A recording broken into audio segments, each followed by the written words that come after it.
शिवसेना प्रमुख बाळासाहेब ठाकरे यांनी हे सुरू केलेलं आंदोलन आहे, त्याचप्रमाणे धर्मेंद्र आनंदगे साहेबांच्या नेतृत्वाखाली हे सुरू झालेलं आंदोलन आता उपमुख्यमंत्री एकनाथजी शिंदे साहेब यांच्या आदेशाप्रमाणे सातत्याने हे आंदोलन सुरू आहे।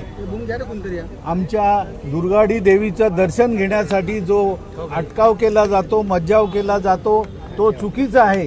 कोणी कोणाच्या धर्माचं कसं कार्य करावं किंवा त्यांनी त्यांची प्रार्थना कशी करावी तो त्यांचा प्रश्न आहे, परंतु आमच्यावर होणारा अन्याय हा आम्ही सहन करणार नाही आणि त्याकरता हे आंदोलन प्रतिवर्षी करण्यात येतं। त्याचा उद्देशच असा आहे की आमचा हक्क आम्हाला मिळाला पाहिजे। दुर्गाडी किल्ला हा आमच्या हक्काचा आणि तो नाही कोणाच्या बापाचा, त्यामुळे बंदी आम्ही सहन करणार नाही आणि त्याकरता हे निषेधात्मक आंदोलन सातत्याने ते सुरू आहे। लवकरच या बाबतीमध्ये निर्णय अपेक्षित आहे।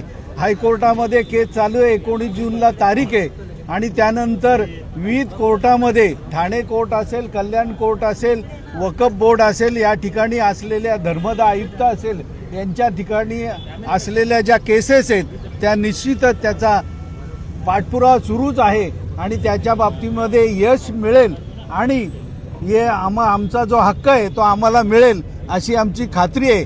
परंतु आमचा हक्क साबित राहण्यासाठी हे आंदोलन आम्ही सातत्याने सुरू ठेवलेलं आहे। यंदा भाजप देखील या आंदोलनाच्या हात घेणे, या आंदोलनात सहभागी झाले का?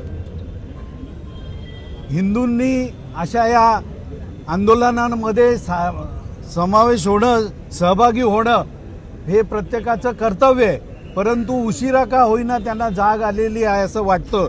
हिंदूंच्या मताचं आपण निवडणुकीच्या वेळेला मताची भीक मागतो आणि त्यामुळे लाजिरवाणं वाटत असेल आणि म्हणून हिंदुत्वासाठी काहीतरी केलं पाहिजे म्हणून आता सर्व सहभागी होत आहेत।